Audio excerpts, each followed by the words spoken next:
Bueno, bienvenidos todos a este primer CIPAS del curso Gerencia Financiera de la Maestría en Gestión Financiera de la UNAD.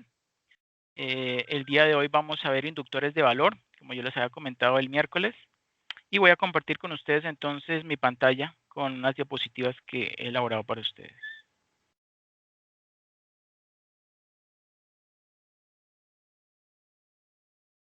Ok.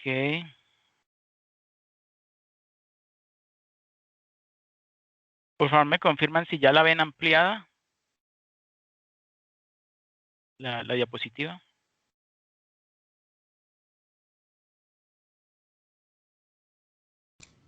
Sí, señor. ¿Sí? ¿Ya está ampliada? Ok, perfecto. Voy a guardar este cuadrito de Skype.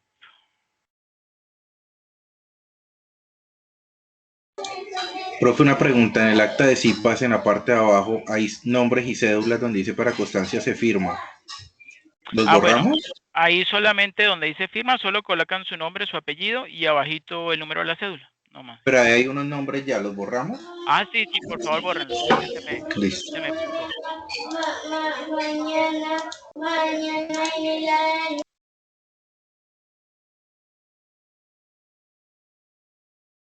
Okay. Bueno, entonces todos por favor me confirman, están viendo la diapositiva que tiene un cuadrito rojo, un sombreado rojo que dice inductores de valor, EBITDA, margen EBITDA, PKTNO, PDC, EVA, FSL. ¿Sí lo están todos viendo?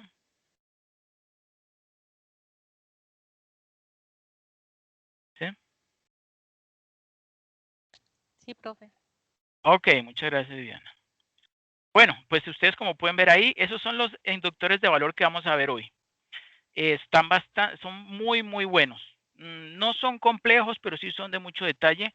Pero sin embargo yo pues voy a usar muchas técnicas para facilitar la comprensión. Bueno, entonces vamos a empezar con los conceptos clave, ¿sí? Permítame que todavía no me ha cambiado. Ya. Ok, conceptos clave. Primero, ¿cuál es la diferencia entre valor y creación de valor? Pues el valor de las empresas se puede medir en un periodo determinado, pero solo sabremos si se está creando valor o no si se le compara con otras empresas del sector o respecto a sus valores contables, ¿sí? O sea que el valor, ¿sí? Es relativo cuando yo me comparo con otra empresa o cuando yo comparo, por ejemplo, el precio intrínseco, ¿sí? O el valor intrínseco, que es en términos contables de una empresa, versus, ¿sí?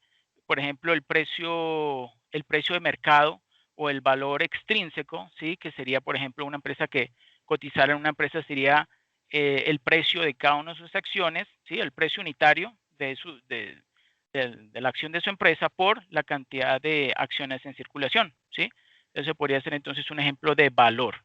Ahora, creación de valor, de acuerdo con Kohler, Goddard y Wessels, de 1990, las empresas crean valor mediante la inversión de recursos a unas tasas de rendimiento que superan su costo de capital. Cuanto más recursos se puedan invertir a unas tasas de retorno atractivas, ¿sí? Pues más valor se creará siempre y cuando la rentabilidad de esos recursos esté por encima del coste de dicho capital. ¿Ok? Entonces, ojo con eso. Ahora, segundo, ¿qué es valor económico agregado o EVA? Pues es una herramienta financiera que permite medir la creación o destrucción de valor que se genera en una empresa a partir del desarrollo de su actividad operacional. Es necesario comprender que se trata de una herramienta de medición. Lo que realmente permite generar o destruir valor es el manejo que se le dé a las diferentes variables involucradas en su cálculo, ¿sí? Obvio. Tercero, ¿cuáles son las ventajas del EVA? Entonces, de acuerdo con la AFIT, la Universidad de AFIT, hay 4 ventajas. Primero, se permite identificar los generadores de valor en la empresa, ¿sí? Segundo, provee una medición para la creación de riqueza que alinea las metas de los administradores con las metas de la compañía. Tercero, permite determinar si las inversiones de capital están generando un rendimiento mayor a su costo, ¿sí? Que ese es el objeto, ese es el objetivo. Y cuarto, combina el desempeño operativo con el financiero en un reporte integrado que permite tomar decisiones. ¿Ok? Bueno, ahora el siguiente. ¿Quién me ayuda leyendo cuarto? ¿Qué son inductores o generadores de valor o value drivers en inglés?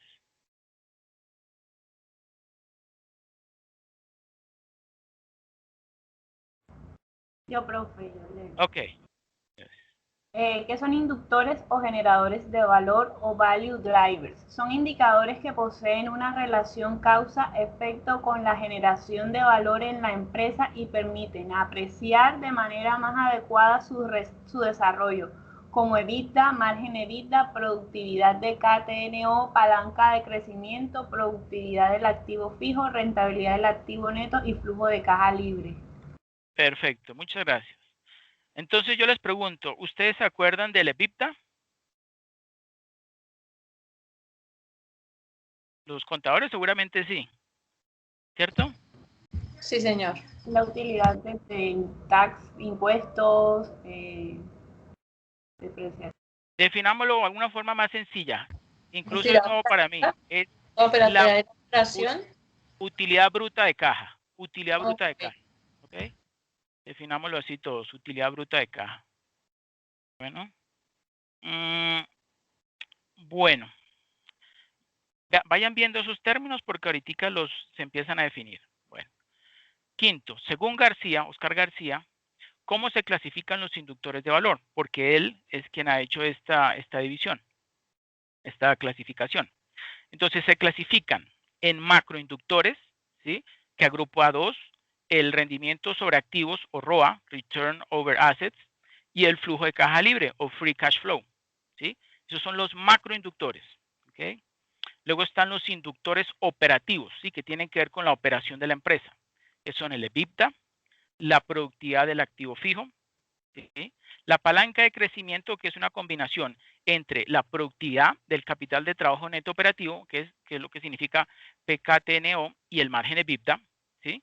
Recuerden, el margen EBITDA es la relación entre el EBITDA y las ventas, ¿correcto? Luego están los inductores financieros, que incluyen la administración del riesgo y el escudo fiscal. Y por último están los inductores estratégicos, que incluyen la tasa de reinversión, las competencias empresariales y los microinductores. ¿Okay? Tranquilos que ahorita yo voy explicando cada uno de ellos. ¿Okay? Bueno, ¿quién me ayuda leyendo el sexto? ¿Qué es capital de trabajo operativo KTO?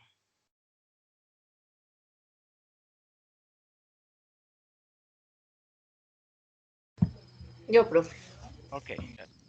Es un concepto de inversión a la suma de inventarios, caja y cuentas por cobrar, que es el activo circulante, que son rubros operativos de corto plazo.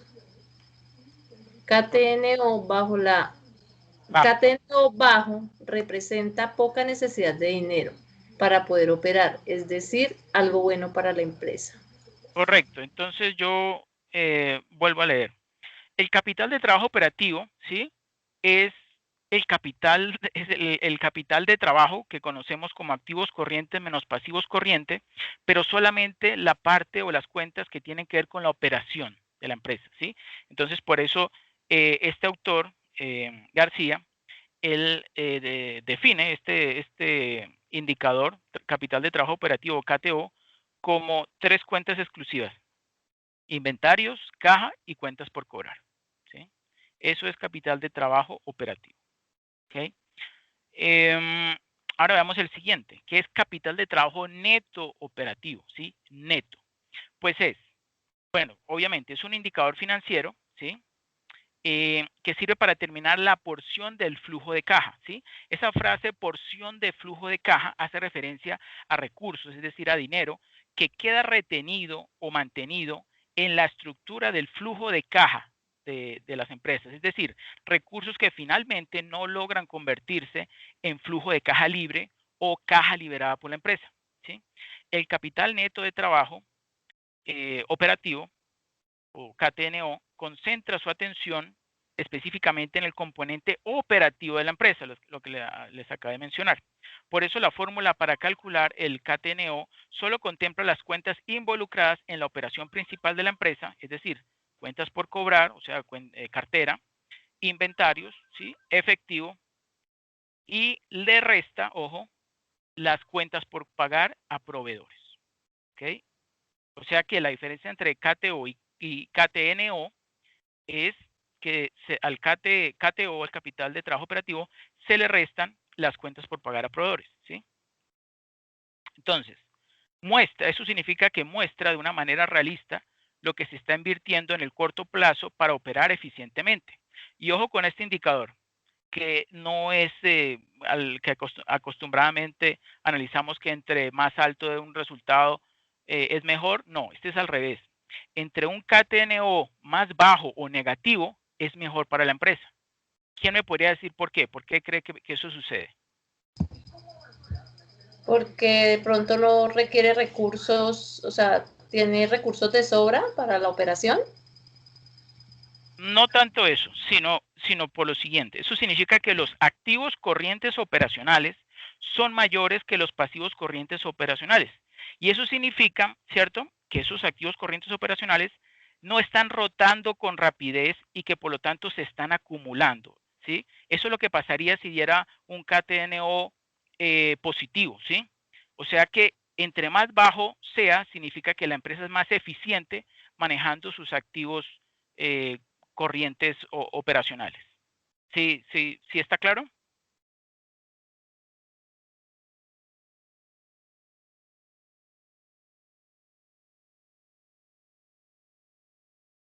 Bueno, ahorita más adelante vemos otro.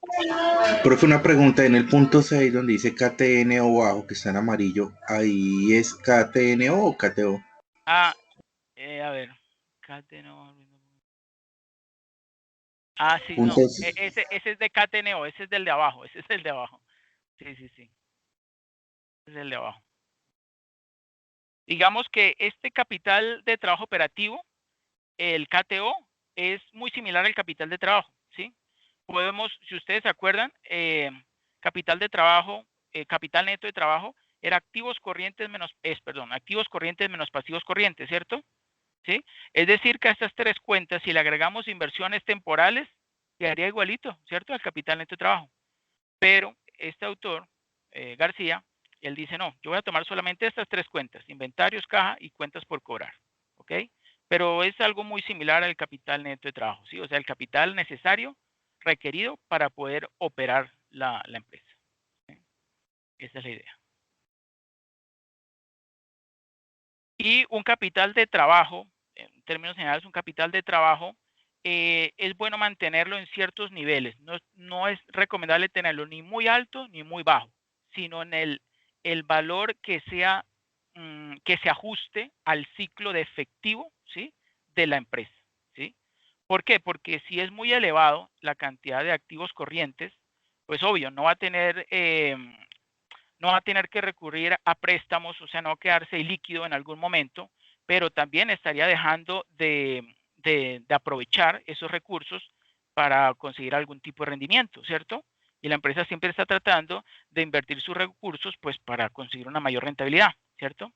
Y por el contrario, si tiene un capital neto de trabajo muy bajito, pues es posible, bueno, dependiendo de la empresa, digamos que un cero, digamos un capital neto de trabajos de cero, o sea que los activos corrientes son iguales a los pasivos corrientes, no siempre es malo.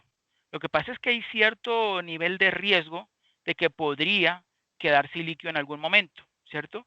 Ahora, si la operación de la empresa es muy buena, cumple, sus proveedores le cumplen, él le cumple a sus clientes, las ventas se dan tal cual como se habían proyectado, etcétera, etcétera, pues es ideal, eso es lo ideal, que exactamente los activos, ¿sí?, fueran suficientes para financiar los pasivos, o sea, los activos corrientes sean suficientes para cubrir los pasivos corrientes. Eso es lo ideal. Pero la verdad eso no ocurre en todas las empresas y no es muy común. ¿Sí? Profesor, disculpe, es que no sé, tengo como una pequeña confusión. Si el capital de trabajo operativo que según este autor es el inventario, la caja, o sea, lo que yo tengo como disponible que puedo utilizar corriente, yo les resto las cuentas por pagar a proveedores que en teoría pues obviamente son mis deudas quiere decir que entre más altas las deudas, menos capital o menos liquidez voy a tener para cubrir eso. Entonces no me queda claro donde dice KTNO que sea bajo o negativo, porque es bajo, ¿en qué sentido? Porque si yo le resto, entre menos me quede la porción de esa de caja, de inventarios y eso, es malo, ¿no? Lo que No pasa es que entiendo el sentido. usted lo está orientando es por tratándolo como si fuera un capital de trabajo, un capital neto de trabajo, ¿cierto? Pero no, el capital de trabajo neto operativo, ahorita vamos a ver con unos ejemplos, nosotros lo tenemos que ver es en, ¿se acuerdan lo que acabé de mencionar de que un capital neto operativo no tiene que, o sea, no es aconsejable tener muy elevados unos activos corrientes ni tampoco muy bajos, ¿sí? Sino tenerlo como en el nivel adecuado, dependiendo, por supuesto, de la operación de la empresa, ¿sí? Entonces, partiendo de ese hecho, ¿sí? Que hay que mantener es el circulante apropiado, la cantidad apropiada para cubrir, ¿sí? Esa operación de la empresa. Entonces, ahorita con un ejemplo vamos a ver cómo es que esto realmente se cumple, ¿sí? Porque eso es así. Ahorita con un ejemplo lo vamos a ver. Bueno. Ok, bueno, profe. Bueno, miren, aquí tenemos la relación entre los inductores de valor. Aquí tenemos entonces en el cuadro de color azul como un incremento del EVA, ¿sí? Que es el crecimiento con rentabilidad, ¿sí? Junto con un incremento del MBA. ¿Se acuerdan que el MBA es el Market Value Added o valor agregado de mercado, ¿sí? O sea, el aumento de la prima del negocio, ¿sí? O sea, el valor comercial de la empresa crece cuando el valor económico de la empresa crece, ¿sí? Ese es un resultado.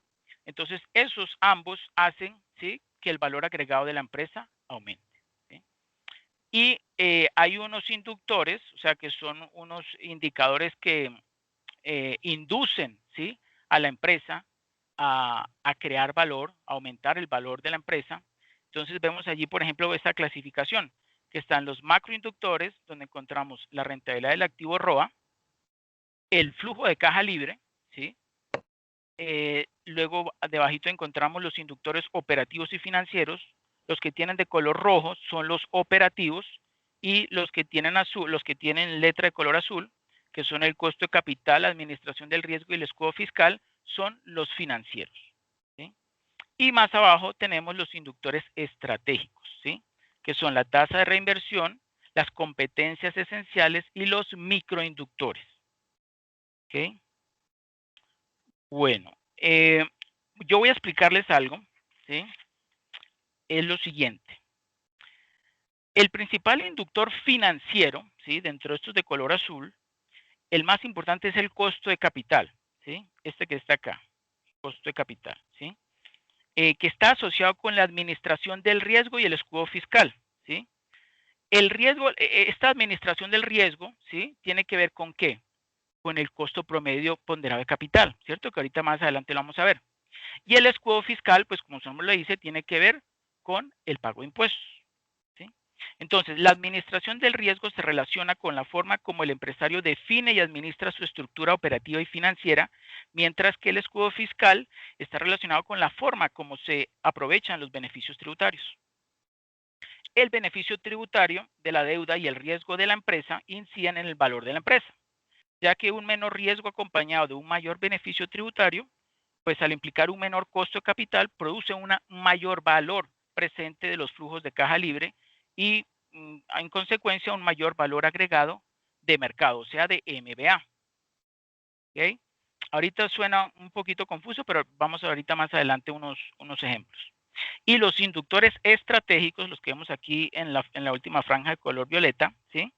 Se relacionan con las competencias esenciales o competencias empresariales, ¿sí? Que la empresa posee. Y yo quiero comentar un poco sobre esas competencias esenciales porque no son bien claras. Las competencias esenciales son competencias que representan el conjunto de atributos, ¿sí? Como motivaciones, actitudes, valores, conocimientos y habilidades que se manifiestan en comportamientos que son definibles, observables, medibles y que están vinculados con un desempeño superior frente a su competencia. Es decir, le permite realizar una tarea o una actividad mejor que los demás. ¿Sí? ¿Para qué? Pues para explotar y para aplicar a sus clientes, a mercados y a productos relevantes. Y el resultado de esa ventaja, ¿sí? de ese conocimiento, de esa habilidad, de esa competencia para realizar mejor la actividad que los demás, pues se ve reflejado en un producto o servicio que es valioso, que es difícil de copiar y que es único, o al menos eso es lo que se busca. ¿Okay? Y ahora ahí a mano derecha vemos los microinductores. Los microinductores son el reflejo de la forma como la empresa explota las competencias empresariales para enfrentar las condiciones del mercado. ¿Sí? Su comportamiento afecta a los inductores operativos y financieros. O sea, indirectamente va a afectar esos que están ahí a la izquierda, los operativos y financieros, los que están enseguida más arriba, ¿cierto? Que como les dije, pues digamos, la palanca de crecimiento agrupa a dos muy importantes que son la productividad del capital de trabajo y el margen EBITDA. ¿Okay? Bueno, ¿hasta ahí alguna pregunta o duda?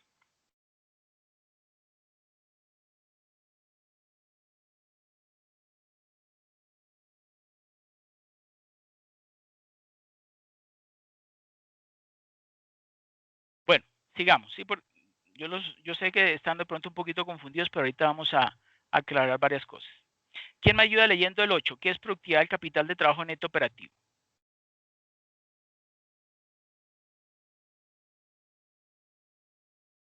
Es un generador. ¿Sigo? Sí. Sí. Es un generador operativo que muestra el aprovechamiento de la inversión realizada en KTNO con relación a las ventas alcanzadas. A mayores ventas, dada una inversión de KTNO, mejor será la productividad que le proporciona este rubro. Correcto, muy bien. Entonces, productividad del capital neto de trabajo es simplemente el capital neto de trabajo operativo dividido entre las ventas. ¿Ok? Entonces, vamos a ver la relación que hay entre ese capital de trabajo operativo menos las cuentas por pagar a proveedores, ¿sí? Entre o relacionado con las ventas, ¿sí?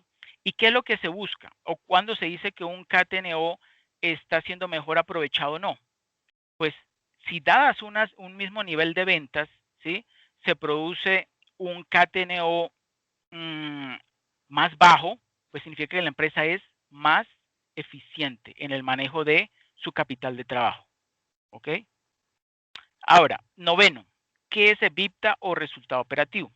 Es un generador operativo que muestra la producción bruta de caja, es decir, las utilidades en efectivo que tiene la empresa durante un periodo y que permiten cubrir el pago de impuestos, inversiones en capital de trabajo, reposición de activos fijos, pago del servicio de la deuda, inversiones estratégicas y reparto de utilidades. ¿Sí? Eso es el EBITDA, que llamamos lo que les acabo de definir, que es la generación bruta de caja, ¿sí? Producción bruta de caja.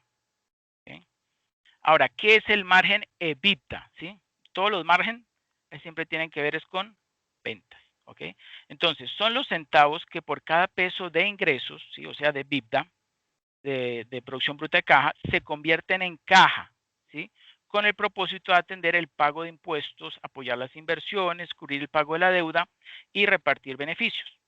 ¿Qué mide? Mide la rentabilidad de una empresa en función de las ganancias obtenidas antes del pago de intereses, impuestos, depreciación y amortización, ¿sí? O sea, los componentes del EBITDA. Es decir, considera únicamente su actividad productiva, ¿sí? Y su fórmula de cálculo es la que les acabo de mencionar, el EBITDA sobre las ventas, ¿sí? Es decir, muestra la capacidad para generar efectivo y lo ideal, sí es normal, es lograr un alto margen, ¿ok? Ahora veamos el flujo de caja libre, que lo hemos escuchado varias veces, ¿ok? Es una herramienta financiera que registra los flujos de caja generados únicamente por la inversión. El flujo de caja libre, o FCL, mide el desempeño financiero de la compañía calculado como flujo de caja operativo menos los gastos de capital.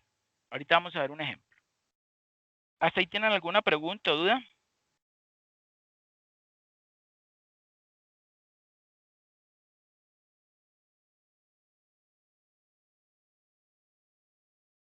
Bueno, yo sí quería agregarles algo más. Bien, el EBITDA ofrece una imagen del potencial del negocio para liberar efectivo. ¿Okay? Entonces, mientras mayor sea el EBITDA, pues mayor será la generación de flujo de caja. ¿Sí? Y si relacionamos las ventas con los costos y gastos vivos, ¿sí? En la medida en que el efectivo que generan las ventas sea mayor que el efectivo que se compromete en costos y en gastos desembolsables, pues la empresa tendrá mejores o mayores oportunidades desde el punto de vista de la generación de valor, ¿cierto? Y uno de los esfuerzos fundamentales de la administración es lograr el crecimiento del margen EBITDA. Ese es un objetivo bastante común en las empresas, ¿cierto?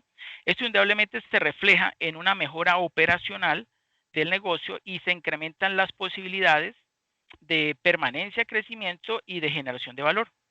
El flujo de caja libre representa el efectivo que una empresa puede generar después de desembolsar, ¿cierto? Los recursos necesarios para mantener o expandir sus activos, ¿sí?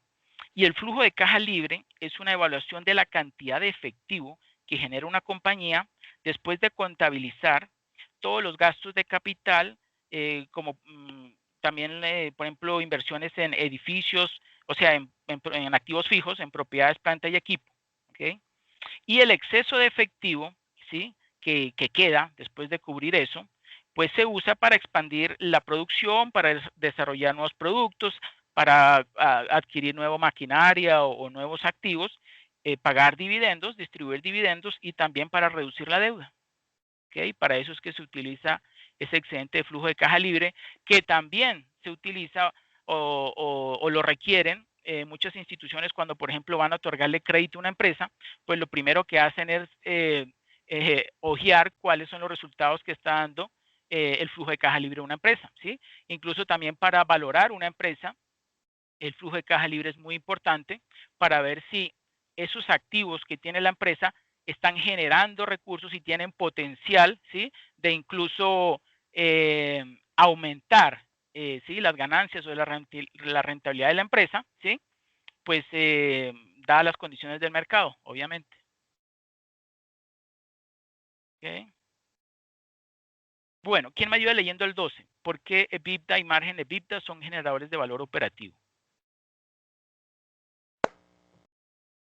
Porque No ha cambiado la diapositiva. El 12. Siga, compañero.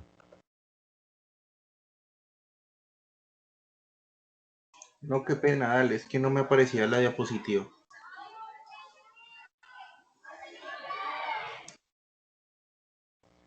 Entonces, ¿sigo yo? Siga, sí. Bueno, ¿por qué EBITDA y margen EBITDA son generadores de valor operativo?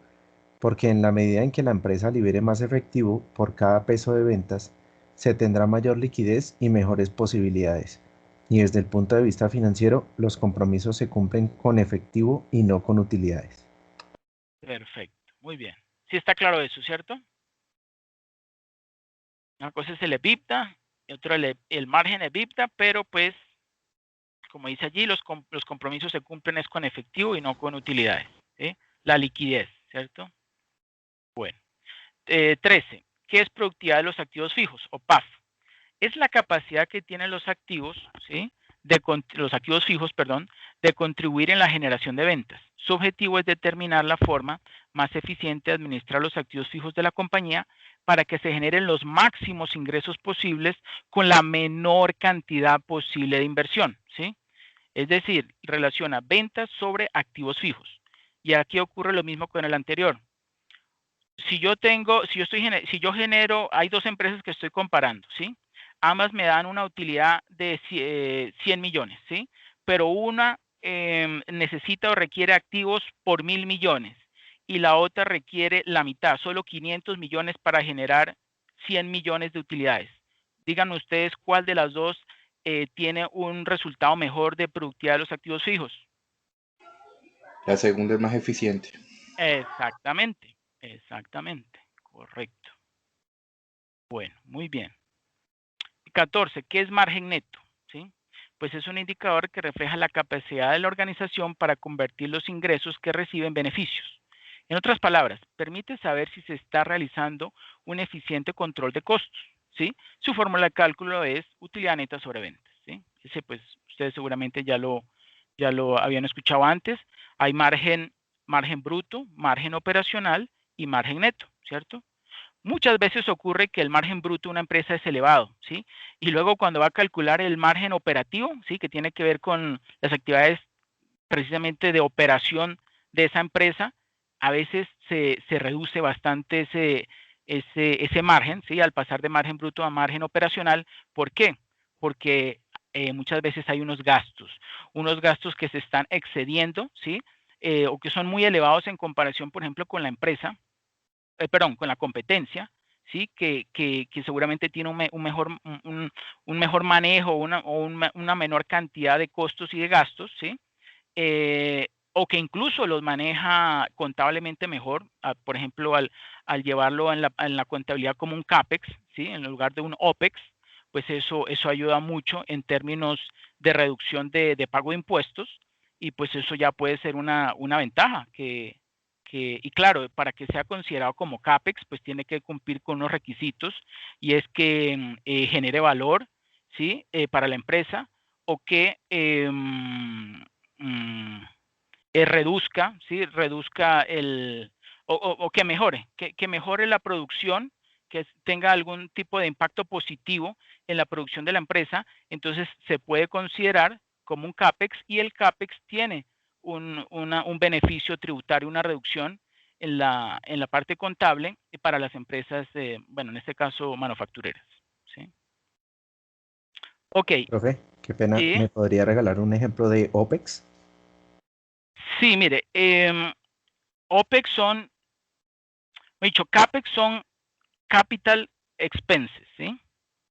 Entonces son gastos de capital, ¿sí? Entonces, unos recursos que se destinan, por ejemplo, para adquirir activos, ¿sí? Para comprar maquinaria y eso, si esa maquinaria logra aumentar la capacidad de producción de la empresa, y además tiene otros requisitos, ¿sí? Entonces, pues la DIAN y bueno, eso se hace un estudio, ¿sí? Lo van a considerar o es aceptado como un CAPEX, y entonces eso va a permitir que pueda ese gasto, ¿sí? Mejor dicho, esa inversión que hizo en la compra de una maquinaria de activos fijos, pues entonces lo va a poder en términos contables manejarlo, ¿cómo decirlo?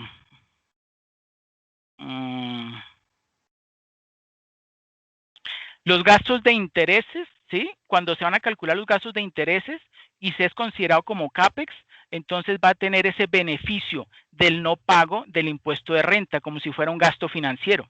Ese es un buen ejemplo del considerar un gasto como un CAPEX en lugar de un OPEX. En Son cambio, deducibles. exacto, son deducibles, exacto. En cambio, por ejemplo, un OPEX son los gastos de, no sé, los gastos de publicidad, los gastos de administración y ventas, por ejemplo, necesarios para poder vender los productos, ¿sí? Ese puede ser considerado un OPEX. O los mismos intereses, pero O para también la compra los de algún gastos de activo que intereses, no exacto, genere impacto positivo en la operación, ¿sí? también Ok, puede ser, claro que sí. gracias, profe. Ok. Bueno, 15. ¿Qué es utilidad operativa después de impuestos, o sea, WODI, o Net Operating Profits, profits After Taxes? Es decir, no PAT. ¿Sí? Son lo mismo. WODI o no PAT son lo mismo, ¿sí? Corresponde a la utilidad operacional que queda después de pagar impuestos y antes de pagar gastos de interés. ¿Ok? Bueno. ¿Y quién me ayuda con el último?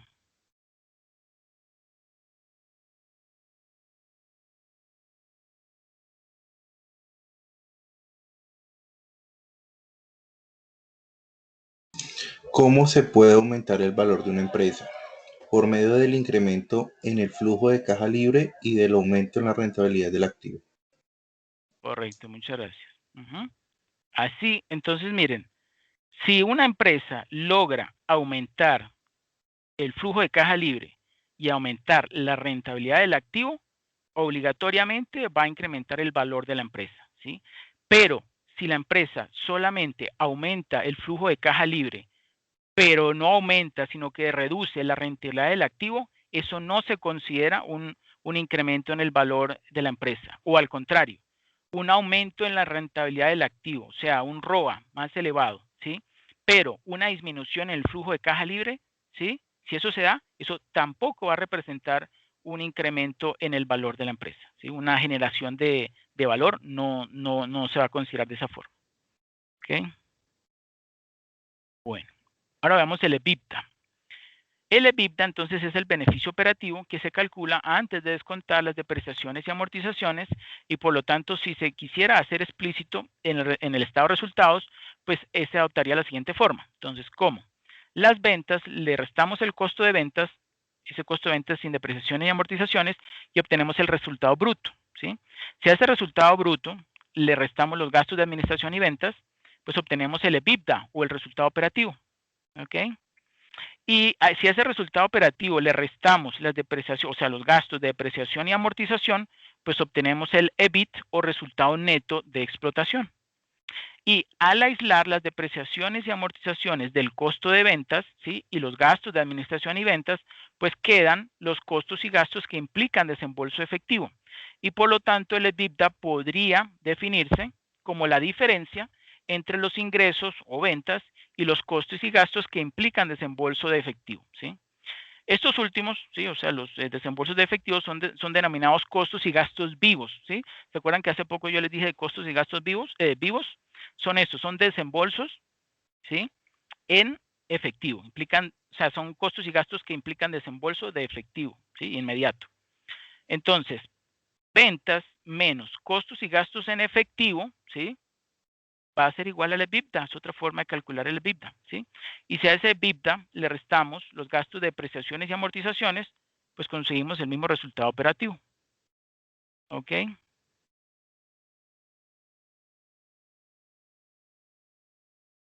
Bueno, ahora vamos a un ejemplo.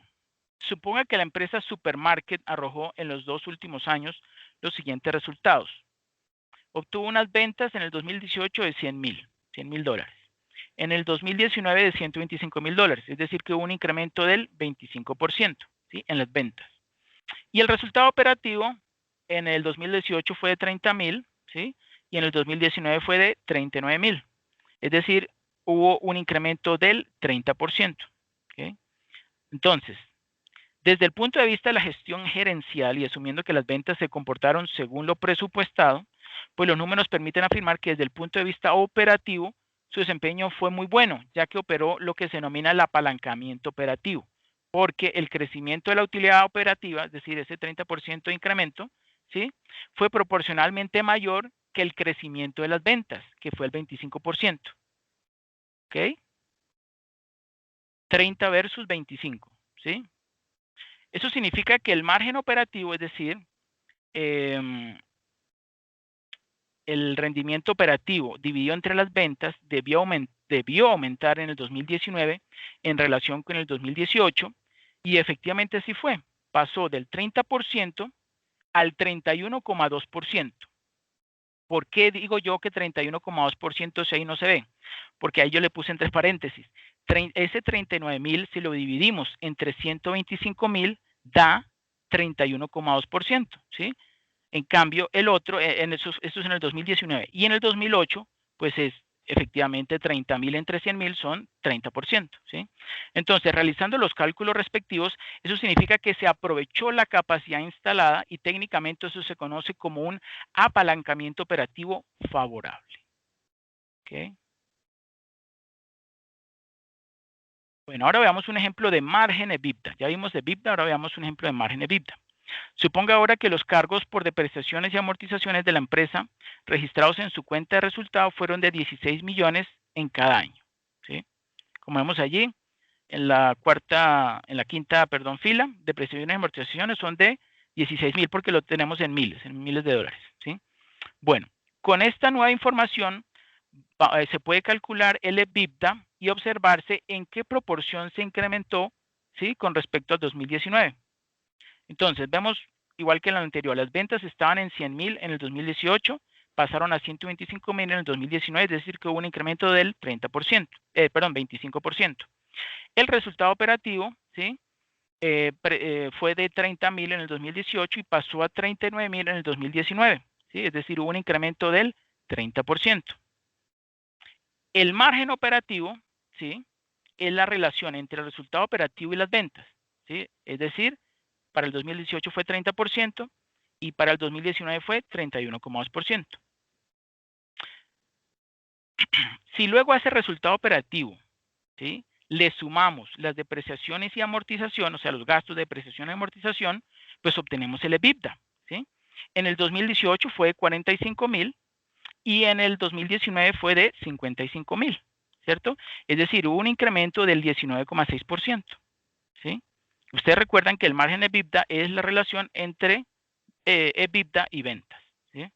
Entonces, el EBITDA es el resultado que realmente se gestiona. Creció en menor proporción que las ventas, ¿sí?, lo que implica que el margen EBITDA debió disminuir, lo cual efectivamente sucedió. Pasó del 46%, ¿sí?, vemos allí, si dividimos ese 46.000 entre las ventas, esto es en el 2018, ¿sí?, pues eso significa, o eso representa un porcentaje del 46%, ¿sí? En cambio, en el 2019 fue del 44%, porque si vimos los 55.000 del EBITDA que se generó en el 2019 con respecto a los 125.000 en ventas, ¿sí?, pues eso da un 44%. ¿Esto qué significa? Que en relación con el año anterior, la empresa está recibiendo 2 centavos menos por cada peso vendido. ¿Ok? ¿Sí está claro ese ejemplo de margen EBITDA? Sí, señor. Ok, perfecto. Ahora veamos productividad del capital de trabajo neto operativo. Aquí lo van a entender muy bien. ¿Quién me ayuda, por favor, leyéndolo?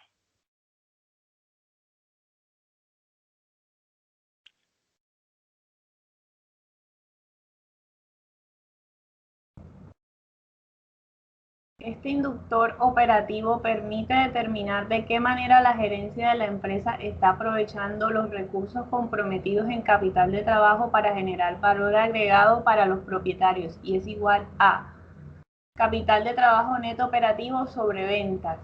Se interpretaría como la cantidad de céntimos que se requieren en capital de trabajo por cada peso que la empresa vende.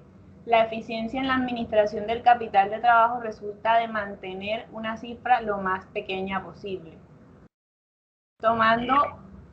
¿Continúo, profe? Sí, continúe. Tomando la información sobre la estructura de capital de trabajo de las empresas A y B del siguiente cuadro, se deducen los siguientes indicadores de productividad de capital de trabajo. PKTNO A, que es de 295 sobre 1000, y el B, bueno, eso da 29,5%, y el B es 140 sobre 1000 y eso da 14%. Lo que quiere decir que la empresa B es más eficiente en la medida en que para operar requiere menos capital de trabajo por peso vendido. Correcto, muy bien. Entonces, ¿sí ya está claro? ¿Sí está Sí. claro? Ok, esa era la idea. Entonces, como ustedes van a ver ahí en ese cuadrito que está muy bien, muy bien coloreado para facilitar el entendimiento, entonces vemos ahí cómo, ¿cierto?, que esos clientes, esas ventas, ¿cierto?, junto con los clientes el inventario, ¿sí?, que son esas cuentas que hacen parte del capital de trabajo neto operativo, ¿sí?, del capital de trabajo operativo, ¿sí?, que en el 2018 da 325 y en el 2019 390. Cuando le restamos, ¿sí?, los proveedores y cuentas por pagar, pues nos da el capital de trabajo neto operativo, ¿sí? Y vemos allí cómo para el año 2018, para la empresa A dio 295 y para la empresa B dio 140, ¿sí? En el 2019 fue de 354 para la empresa A y de 168 para la empresa B, ¿sí? Pero entonces, cuando nosotros relacionamos ese capital de trabajo neto operativo, ¿sí?, respecto a las ventas, entonces ese resultado, esa relación nos da la productividad del capital de trabajo neto operativo. Ahora veamos este ejemplo que está ahí junto a la tabla. Dice, bueno, ejemplo, dado que para el año 2019 las ventas de cada empresa, ¿sí? En el cuadro que tenemos allí, se incrementan o se incrementaron en 200 millones, ¿sí? Vemos allí como en la empresa A, las ventas pasaron de 1.000, ¿sí? millones a 1.200 millones. Y lo mismo sucedió en la empresa B. Las ventas pasaron de 1.000 millones a 1.200 millones. Es decir, se incrementó en 200 millones las ventas. Entonces, bastaría con aplicar a esa cantidad el resultado de productividad, el capital de trabajo neto operativo de cada una y obtener así el capital de trabajo neto operativo adicional requerido para el año 2020, ¿sí? Que sería de 59 millones para la empresa A y de 28 millones para la empresa B. Y ustedes dirán, bueno, ¿y eso cómo se calculó? Pues como nosotros ya habíamos calculado para el año 2019 la productividad del capital neto de trabajo operativo, ¿sí? Lo multiplicamos por ese incremento que hubo en las ventas y con eso podemos saber cuál va a ser el requerimiento para el año 2020, ¿sí? De capital de trabajo neto operativo, ¿sí? Y como dije anteriormente, si la empresa es más eficiente, o sea, si por ejemplo vemos que el de la empresa B es más eficiente porque con solamente 28 millones, ¿sí? Entonces logra, ¿sí? Tiene suficientes recursos para poder operar, ¿sí? La empresa. Entonces es más eficiente en el manejo de su capital de trabajo por cada peso vendido. ¿Ok? ¿Sí está claro eso? Sinceramente no me quedó tan claro, profe. Ok, ¿cuál es la duda? ¿Cuál es la duda? No sé cómo predecir o cómo esto nos permite predecir el KTNO del año 2020. O sea, no he entendido esa parte. Sí, miren, ustedes calculan la productividad del capital de trabajo neto operativo del 2019, ¿sí? Les da para la empresa A 29,5% y para la empresa B 14%, ¿sí? No, perdón, qué pena. Ay, yo me equivoqué con los cálculos. Yo hice el del 2018, era el 2019. Bueno, supongan que no tenemos los datos del 2019, ¿sí? Es porque esos, los porcentajes yo los saqué, ¿verdad? Fue sobre el 2018, ¿sí? ¿Cuánto da el O porcentaje? sea que no es Espere, yo hago el 2020 sino cálculo. 2019, ¿es lo que Sí, entiendo? sí. Espérame un Ah, momento, hacemos el cálculo. Espera un momento. Sí, ahí sí hubo un errorcito. Es entonces 354 entre 1200. Ok. También. Es que también da 29,5. Miren, en el 2019, ¿sí? Este 354 entre 1200, ¿sí? Da 29,5%, ¿sí? Y 168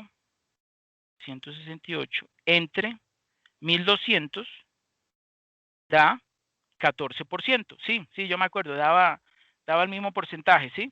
O sea, la productividad del capital neto operativo, tanto para el 2018 como para el 2019, dan los mismos porcentajes, ¿sí? ¿Y qué ocurre? Resulta que la empresa incrementó sus ventas en 200 millones, ¿sí? Y vamos a suponer que la empresa va a aumentar en 200 millones para el 2020. Eso fue lo que me faltó decir. Vamos a suponer que también van a aumentar para el 2020 en 200 millones. Entonces, como la productividad de la empresa, suponiendo que la empresa pues continúa con su misma operación y todo, y ya calculó entonces la productividad del capital de trabajo neto operativo en el 2019, pues el requerimiento estimado, obviamente no es que sea una realidad, pero el requerimiento estimado de capital de trabajo neto operativo será para la empresa A de 59 millones y para la empresa B de 28 millones. ¿Ok? Sí, ahí me faltó mencionar que esos 200 millones es lo que se espera que también aumente en el 2020. Bueno. Ahora vamos a una explicación, ¿sí? Mediante un ejemplo sobre el capital de trabajo neto operativo. Ok, ¿quién me ayuda leyendo eso, por favor?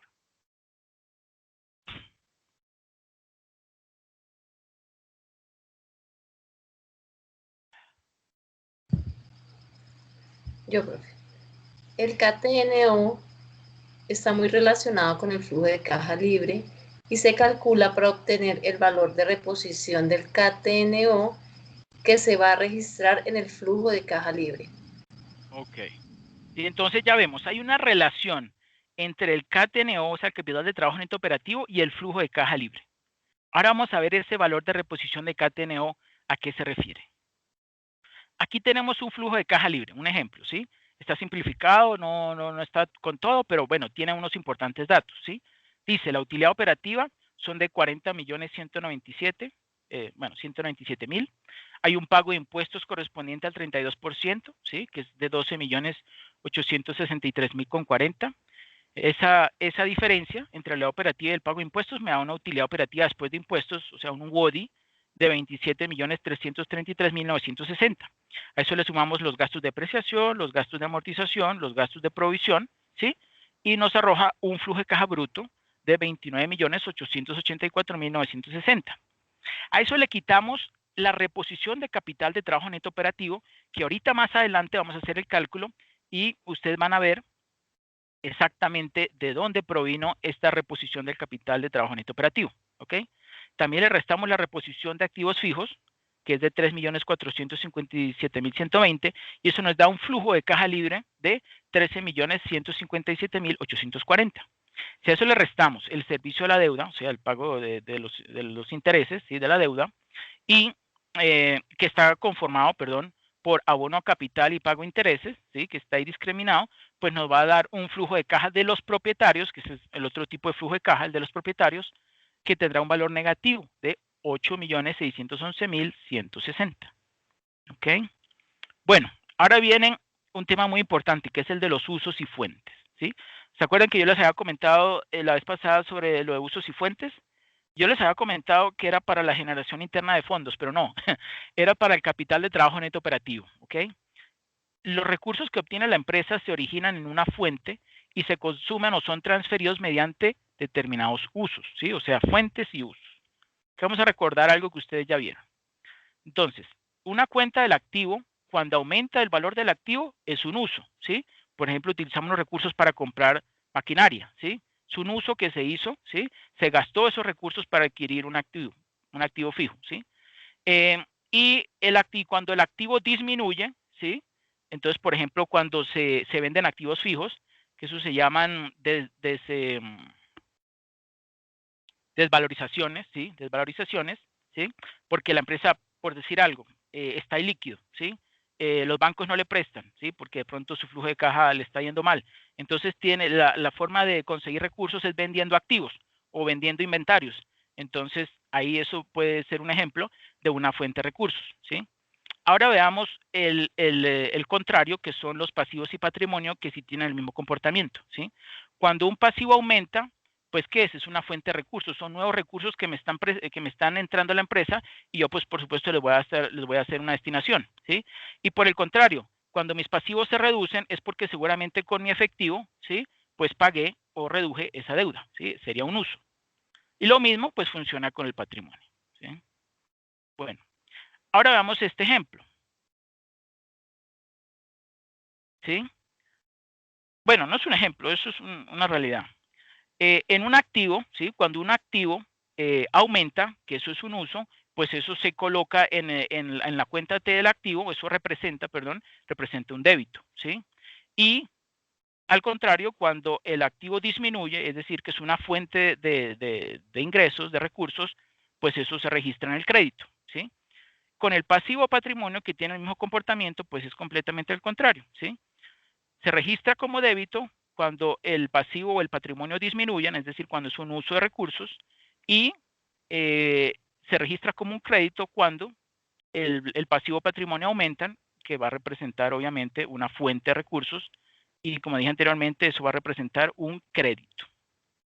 El KTNO se favorece, ¿sí? O sea, se beneficia cuando se reduce la cartera y se reducen los inventarios, ¿sí? Ahora yo les pregunto algo. ¿Será que si yo aumento, las cuentas por pagar a proveedores, será que eso es bueno? ¿Eso también va a favorecer el KTNO o no? ¿Qué opinan ustedes?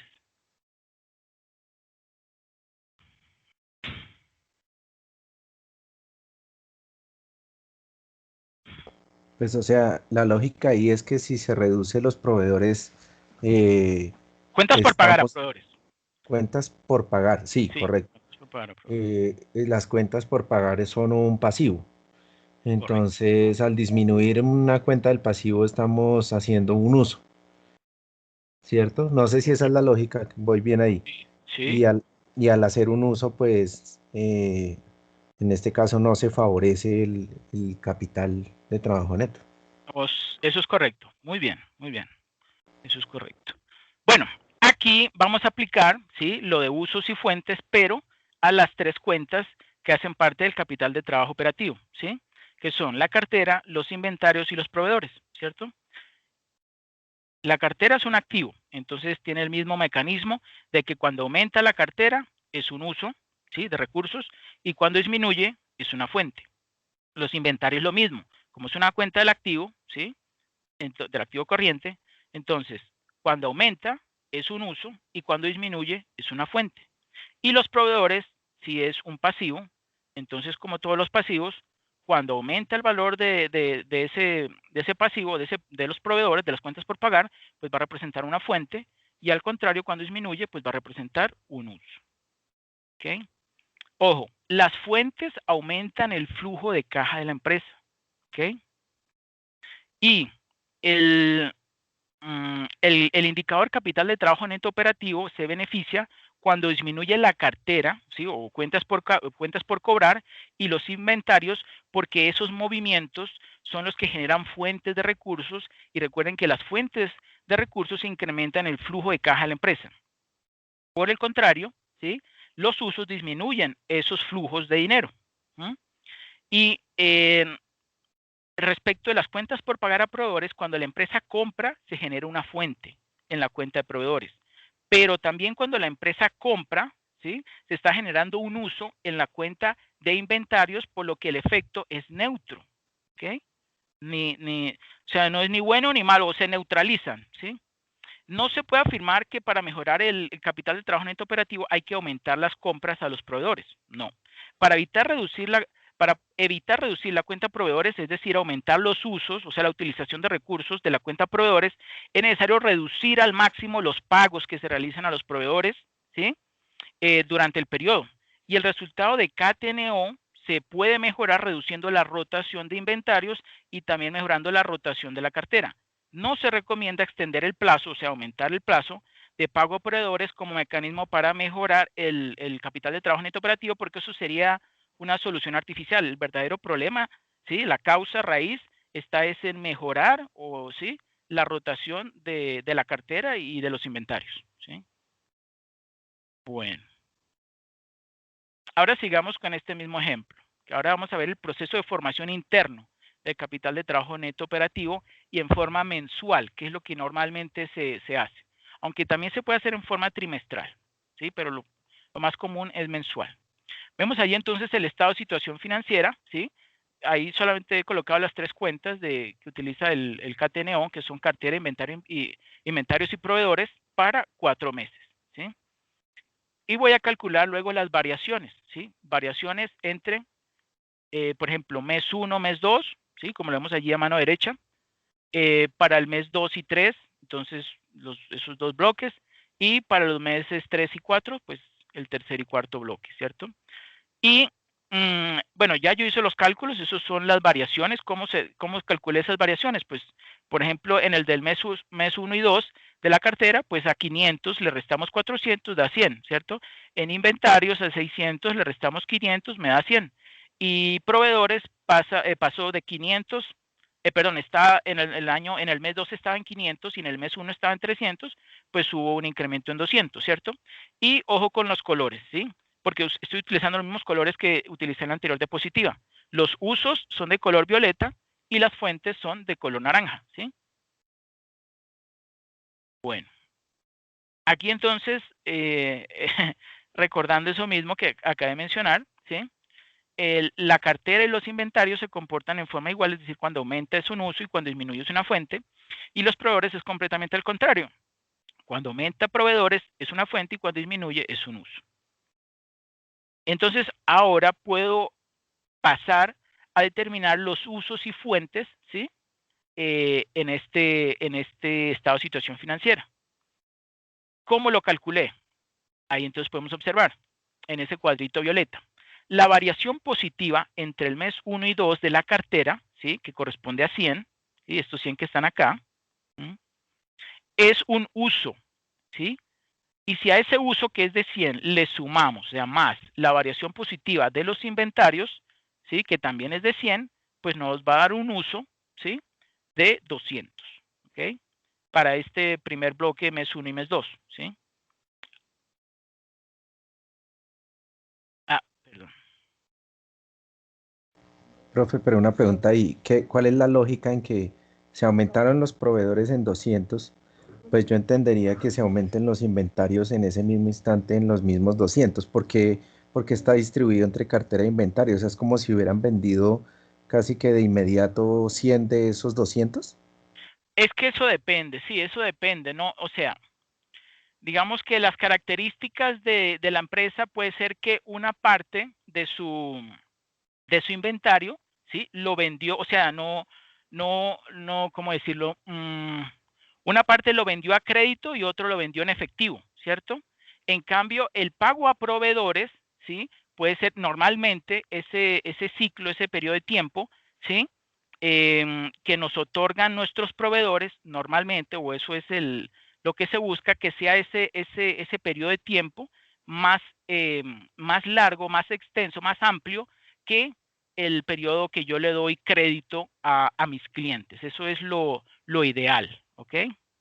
Entonces, claro, veamos no tanto la lógica de que si estos proveedores da 200 y este 100, veamos más bien es como el cálculo, veamos más, enfoquémonos más bien es con respecto al cálculo de los usos o determinación de los usos y fuentes, ¿sí?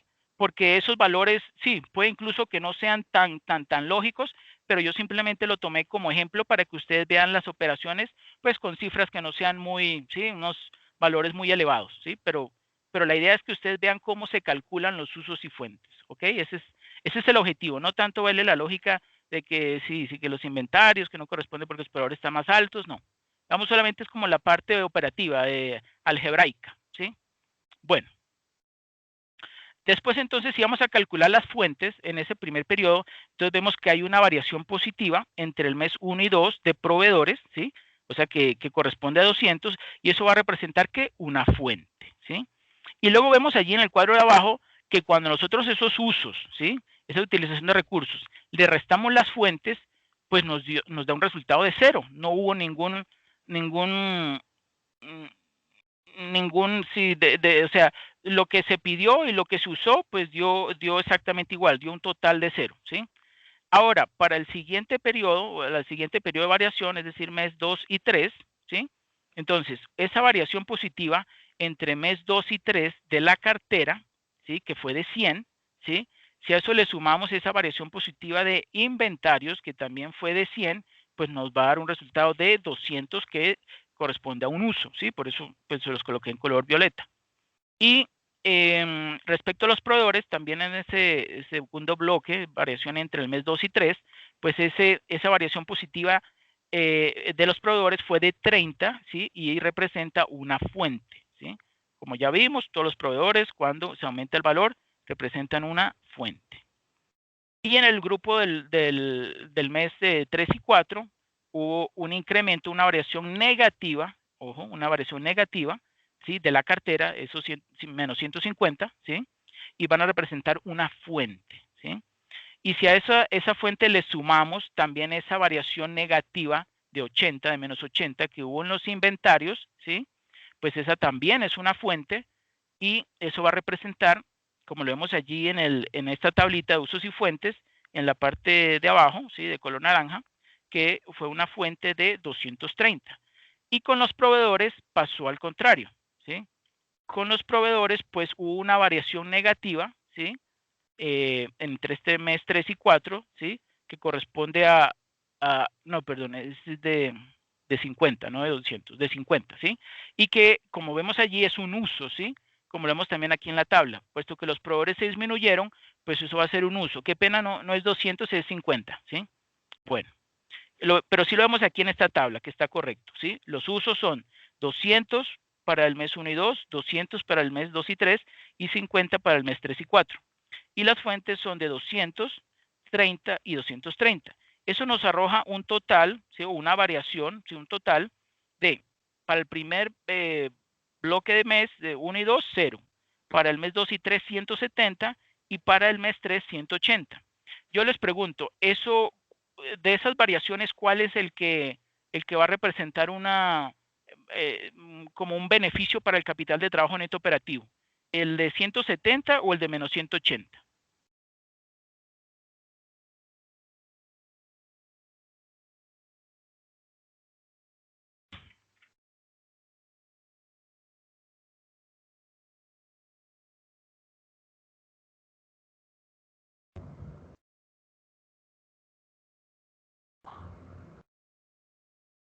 El de menos 180, ¿no? Correcto. ¿Y por qué? Porque quiere decir que si tenemos 230 en cuenta y 50 en usos, tengo mayor capacidad de financiar o tengo, digamos, mayor liquidez en cuanto a la caja. Correcto, muy bien, eso es correcto, muy bien. Esa es la razón. Bueno, y también podemos calcular, ¿sí? El capital de trabajo neto operativo del periodo, ¿sí? El capital neto operativo del periodo, miren que nos da exactamente los mismos resultados haciéndolo por medio de, bueno, eso lo llamamos ese cuadrito, este cuadrito que está encima del verde lo llamamos la dinámica de fuentes y usos, ¿sí? Y da los mismos resultados porque, pues, digamos, hicimos esta misma operación, pero digamos de otra forma, de otra forma, ¿sí? ¿Por qué lo digo? Si ustedes tienen 400, ¿sí? Hagamos el cálculo del capital de trabajo neto operativo. A 400 le sumamos 500, eso da 900, ¿cierto? Y a eso le quitamos 300, ¿cuánto da? Da 600, ¿cierto?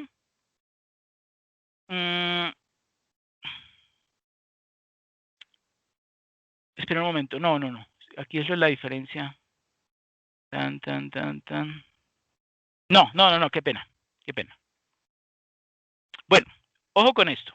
Los resultados del KTNO y del total de usos menos fuentes muestran los resultados iguales. ¿Ok?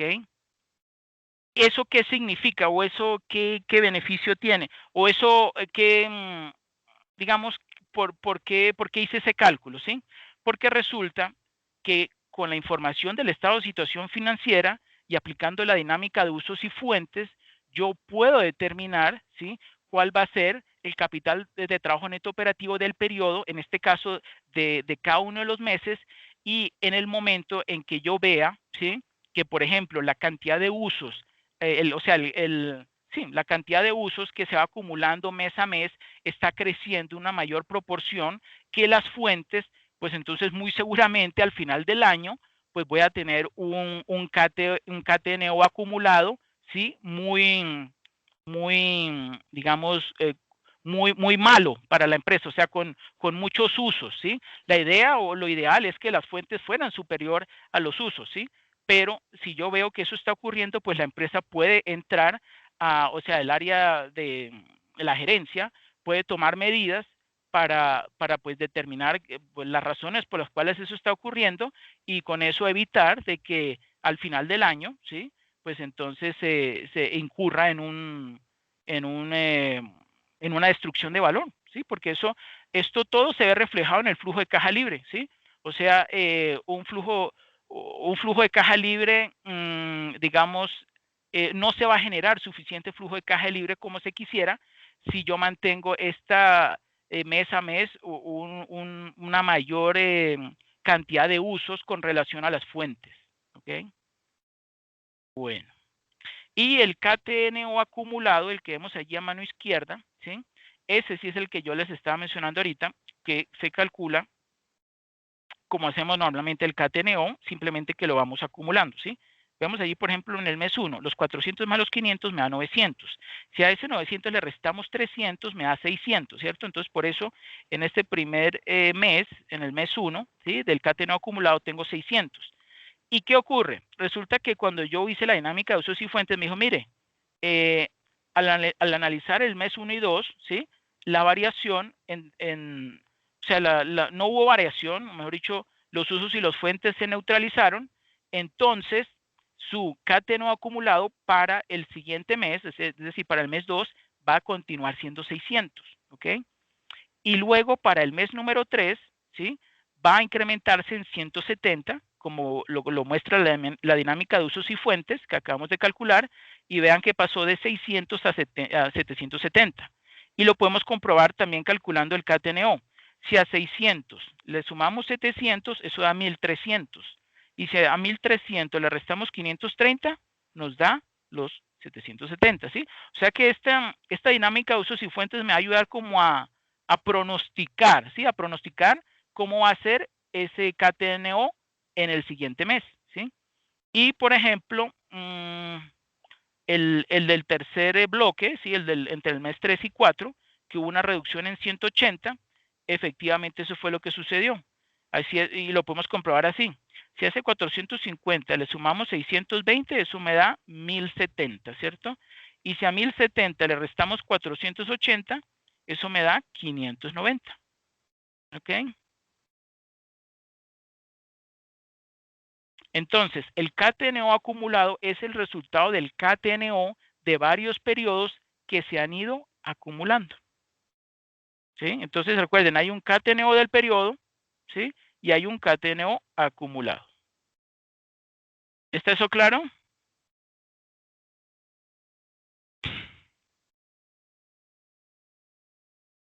Sí, señor. Ok.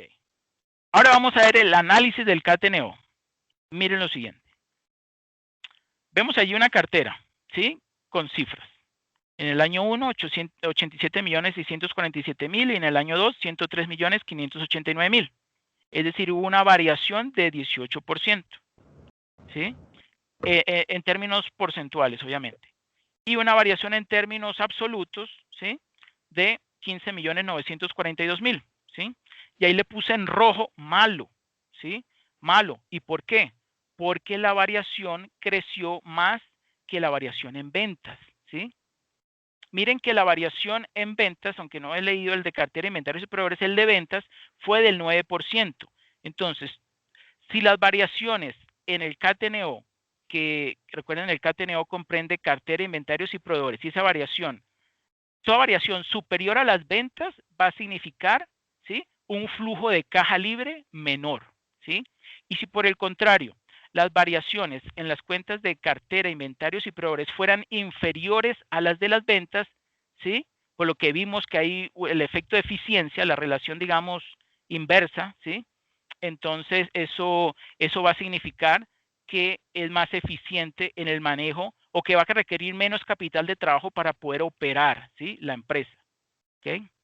Bueno, y lo vemos allí con cifras. Y aquí hay una explicación que por favor quiero que ustedes me ayuden leyéndola.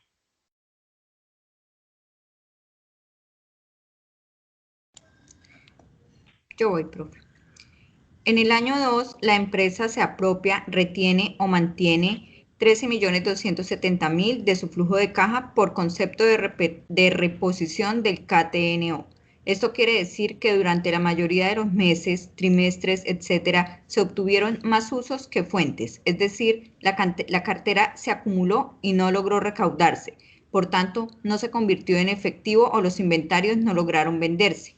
Por este motivo, la variación. La variación del KTNO es positiva y contribuyó a aumentar el KTNO acumulado que se obtuvo al final del año 2. En consecuencia, el flujo de caja de la empresa se reduce en 13.270.000. Correcto. ¿Y se acuerdan de esa cifra de 13.270.000? Que yo les dije que lo íbamos a retomar. Miren. Aquí. Si ven que ya yo había colocado y había resaltado en amarillo reposición del KTNO esos 13.270.000, entonces ahí lo calculamos, ¿sí? Ahí lo acabamos de calcular.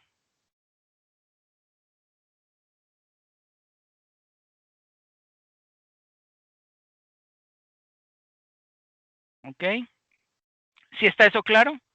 Lo que ese 13.270.000 está representando es una reducción en el flujo de caja libre de la empresa. Bueno, en el flujo de caja.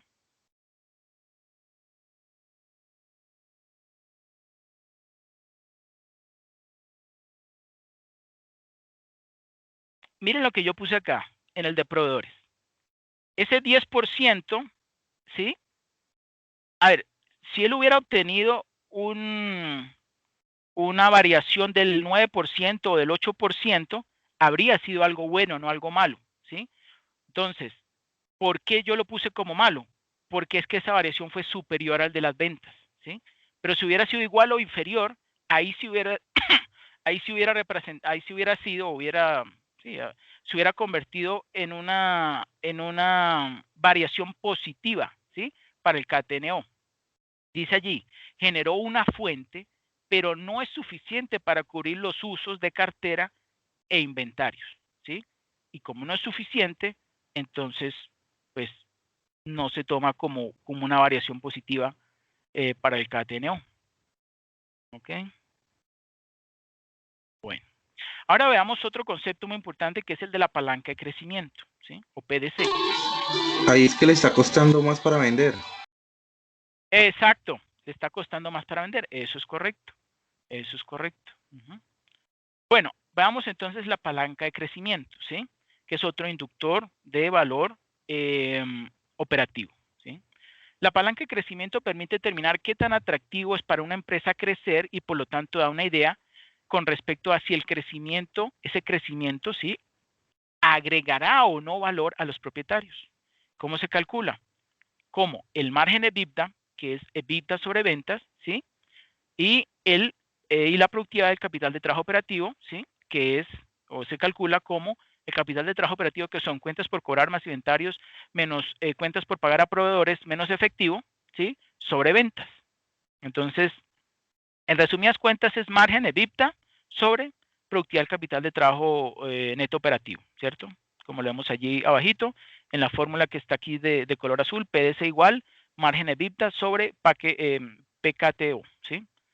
Bueno, falta una N, productividad del capital de trabajo neto operativo. Ok. Bueno, supóngase que una empresa, este es un ejemplo, supóngase que una empresa por su estructura de capital de trabajo y estado de resultados mantiene un margen de EBITDA igual a 0,22, ¿sí?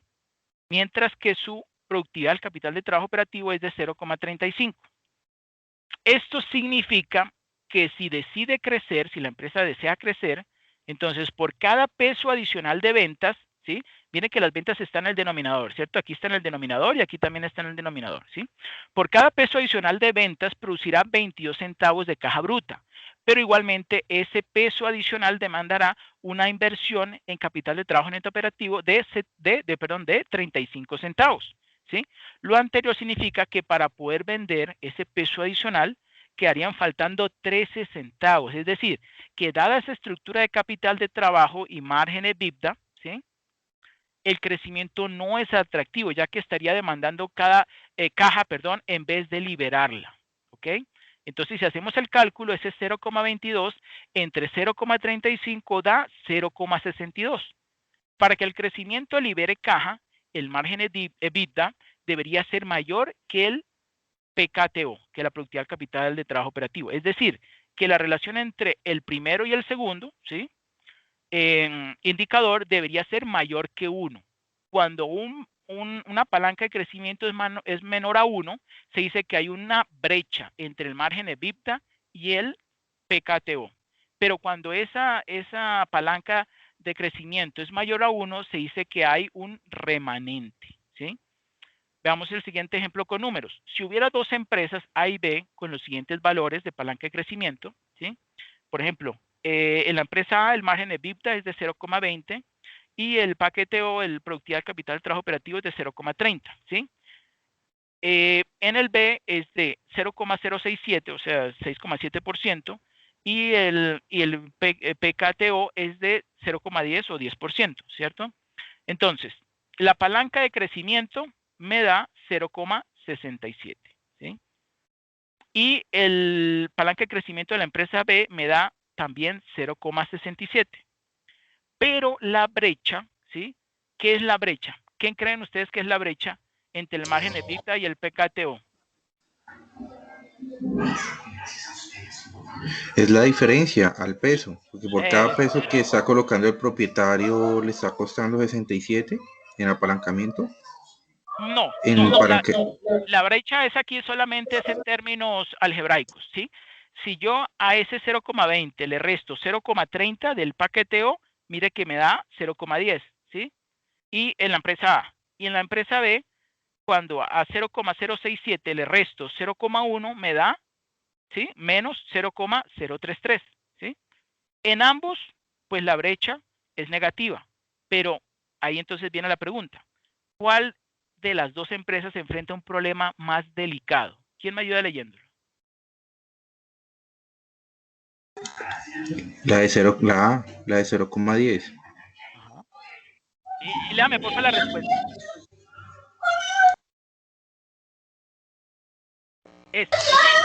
Tengo mucha bulla acá, no importa. La empresa enfrenta un problema mayor, ya que al haber una mayor brecha, las acciones que debe emprender para lograr un palanca de crecimiento favorable no solamente son de mayor envergadura, sino que también pueden tomar más tiempo en producir resultados.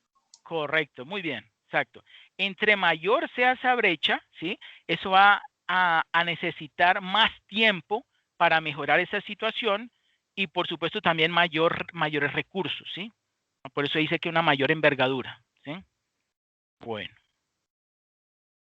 Ahora veamos el WODI, NOPAT y CFROI. ¿Quién me ayuda leyendo, por favor? Profe, yo le ayudo, pero un momentico antes, Sí. cuando habla de crecer, Sí. pues yo siempre he entendido crecimiento como ventas, ¿no? Vender más. No. En este caso no se trata de crecer No, en acuérdense, ventas. exacto, acuérdense lo Es más siguiente, eficiente. es lo que acabamos de mencionar. Las ventas es un objetivo financiero que es válido, pero a corto plazo, ¿sí? La generación de valor se mide a largo plazo y no tiene que ver exclusivamente con aumentar las ventas, ¿sí? El valor de la empresa gana, ¿sí? O aumenta su valor cuando aumenta la rentabilidad sobre los activos y además se genera un mayor flujo de caja libre. Ahí es que se genera realmente valor en una empresa y no es exclusivamente a que aumente sus utilidades, ¿sí? Porque si solamente hiciéramos eso como ocurrió con las empresas WorldCom, que ellas generaban unos ROA, ¿sí? Súper elevados, unos rendimientos activos muy elevados, resulta que por el otro lado estaban disfrazando, estaban maquillando los estados financieros sin poder observar ese nivel de riesgo que estaban corriendo muy elevado debido a ese nivel de deuda que estaba muy elevado. Entonces, en ese momento, cuando las tasas de interés subieron, no pudieron pagar la cuota y se quebraron. ¿Ok? Entonces, por eso no hay que dirigir una empresa o buscar como objetivo básico financiero solamente maximizar las utilidades. Sí sirve maximizar utilidades en el corto plazo, pero en el largo plazo, para que la empresa de verdad crezca y se mantenga, tiene que mantener un crecimiento, una agregación de valor continuo a lo largo del tiempo. ¿Okay? Listo, profe. Entonces leo. La palanca, sí es esa, ¿cierto? Sí, la palanca no, mentiras. El UODI o el UAIDI es la utilidad operativa descontando los impuestos. UODI igual a utilidad operativa por 1 menos los impuestos. Correcto. ¿Cómo aumentar la UAIDI? ¿Cuál es? Eso significa utilidad antes de intereses, después de impuestos. UADI. Antes de intereses y después de impuestos. Entonces, primero, orientar la empresa al mercado y a la innovación con el fin de incrementar las ventas. 2. Reforzar las estrategias de estimulación de la demanda como publicidad, promociones y descuentos. 3. Reducir costos variables a través del establecimiento de alianzas estratégicas, por ejemplo, comprando conjuntamente con empresas del sector. 4. Reducir costos fijos mediante el análisis de las actividades, lo que permite eliminar las que no aportan valor y rediseñar las demás. 5. Reducir la inversión en activos y por lo tanto los gastos que se relacionan con estos. Sexto, incrementar la productividad y establecer programas de incentivos. Activos operacionales igual a capital de trabajo más activos fijos operacionales. Correcto. Sigo. ¿Sí? ¿Sigo, profe? Sí, sí. El NOPAT es un elemento indispensable a partir del cual se obtienen los flujos de caja de la empresa. Una forma de calcular el FCL, Flujo de caja libre. de caja libre, reside en NOPAT más amortizaciones menos inversiones en activos corrientes y en activos fijos, o total CAPEX, mantenimiento más crecimiento, más fondo de maniobra. El cash flow return over investment es un indicador parecido a la tasa interna de retorno. Sin embargo, este adiciona la inflación de los flujos de caja. Este indicador toma en cuenta el valor del dinero en el tiempo, es decir, refleja la rentabilidad real de los proyectos en un periodo de tiempo, evitando así distorsiones de los cálculos entre ejercicio y ejercicio. Además, considera el coste de oportunidad de utilizar dichos activos. Correcto, muchas gracias. Sí, yo quería mencionarles ese indicador que no, realmente no es muy mencionado y pues viendo las características de ese indicador, pues está pues como quien dice, es una versión mejorada de la TIR, ¿sí? Porque está considerando la inflación de los flujos de caja, que eso no lo considera la TIR, ¿sí? Esa metodología es patentada, ¿sí? Por los suizos y elimina lo que se cree que son distorsiones en el estado de resultados y en el balance, bueno, en el estado de situación financiera de una empresa y hace unos ajustes por inflación para crear una base de comparación limpia, ¿sí? O digamos, sí, coherente, limpia, para el análisis histórico de la creación o destrucción de valor de una empresa a lo largo del tiempo, ¿sí? Una empresa puede crear valor, ¿sí? Si su CFROI, ¿sí? Su CFROI es superior al costo medio ponderado por capital sin inflación, ¿sí? Es decir, al costo promedio ponderado de capital, ¿sí? Costo promedio ponderado de capital sin inflación, puesto que la rentabilidad neta o diferencia entre ambos es positiva. La principal ventaja es que este indicador expresa una rentabilidad real porque considera los flujos de entrada y salida de un proyecto y los ajusta por inflación. Pero también tiene unas desventajas, son por ejemplo que no considera, no toma en cuenta la forma más adecuada de calcular, ¿sí? La vida útil de los activos fijos para poder estimar el horizonte de tiempo de valoración. ¿Okay? Ahora veamos un término bastante importante y que ustedes lo tienen que manejar ahí en la actividad número 2, que es la generación interna de fondos. ¿Quién me ayuda leyéndolo, por favor?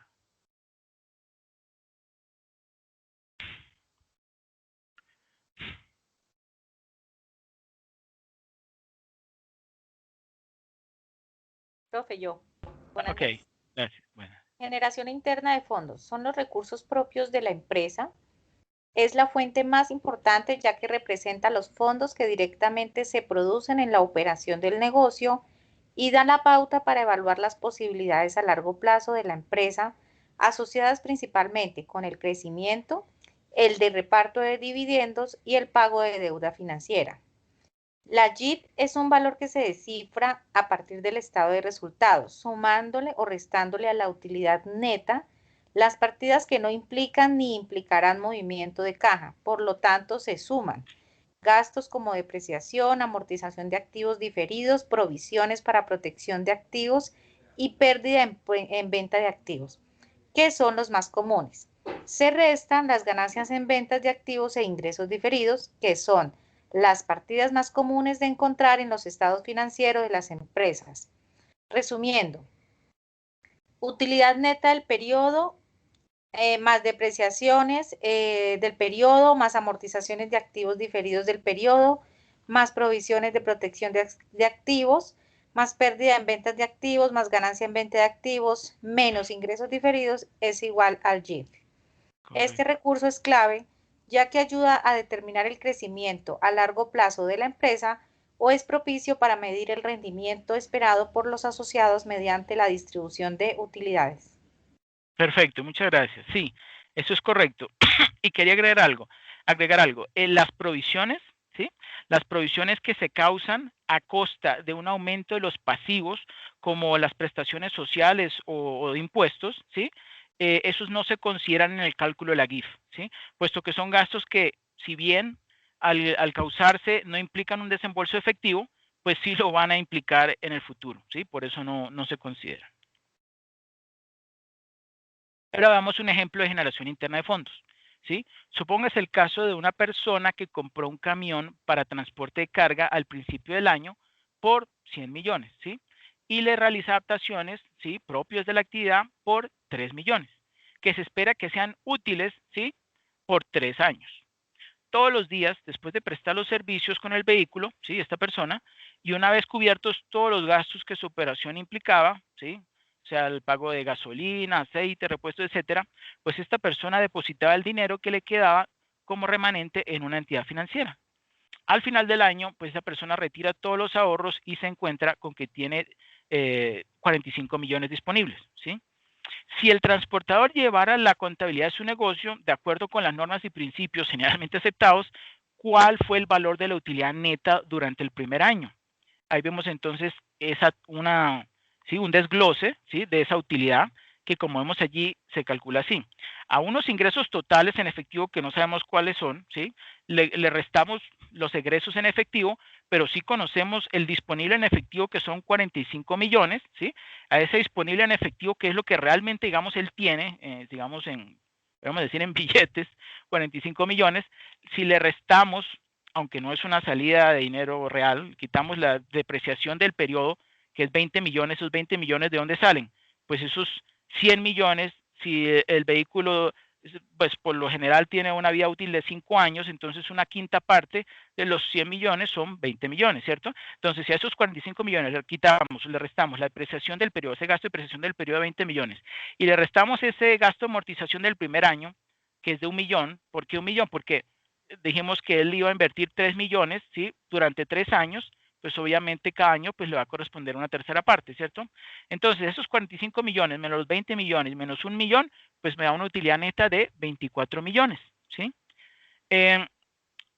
Y vamos allí a mano derecha. A pesar de que el estado de resultados muestra una utilidad de 24 millones, se pregunta uno, ¿cuánto dinero le ha quedado disponible al transportador para otros propósitos? Entonces, por ejemplo, para dar la cuota inicial para la compra de otro camión o para cubrir la deuda del actual si la compró a crédito, etcétera. Evidentemente le han quedado 45 millones. Él tiene en su mano 45 millones y eso es lo que se denomina generación interna de fondos. O sea, la utilidad neta, esos 24 millones, más la depreciación de los 20 millones, más la amortización de la inversión diferida, que es el millón, esa sumatoria le da los 45 millones. ¿Ok? Y eso pues, es otra forma de denominar la generación interna de fondos. Esa fue la plata que él obtuvo considerando, ¿sí? Que no tuvo que hacer esos desembolsos de depreciación y de amortización. ¿Sí está claro?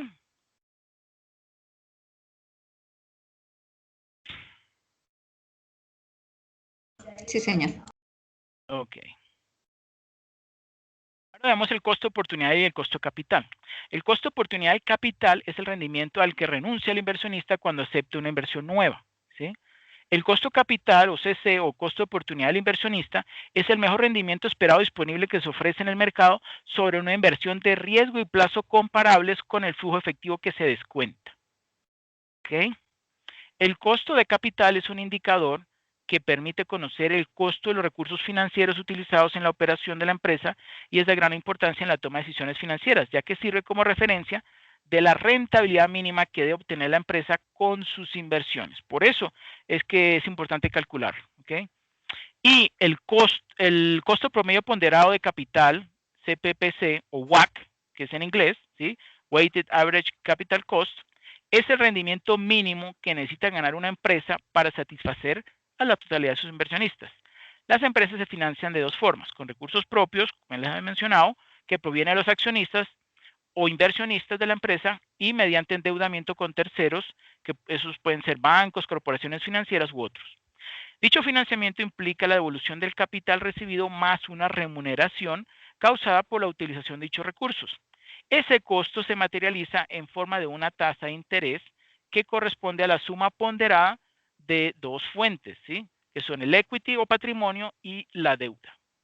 Para el caso del capital contable o capital accionario, se denomina costo del equity, ¿sí? O CAE, se conoce como el CAE, y representa el valor en el mercado del capital accionario de una empresa. ¿Cómo lo calculamos? Pues para calcularlo se toma el número de acciones en circulación y se multiplica por el precio unitario de cada acción. Y cuando la fuente es el valor de mercado de la deuda, se denomina costo de la deuda, o sea, KD. Dicha tasa se obtiene de la tasa que cobran las entidades financieras por los créditos otorgados. Y por supuesto, la suma de KE y KD se representa con la letra B pequeña.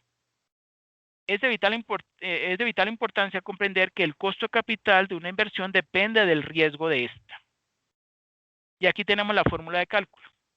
La fórmula de cálculo del costo promedio ponderado de capital es KE por E sobre B, que es el E, es el monto del equity, o sea, el patrimonio, dividido entre B. Y recuerden que yo les comenté que esa B pequeña es la sumatoria de patrimonio más deuda, ¿sí?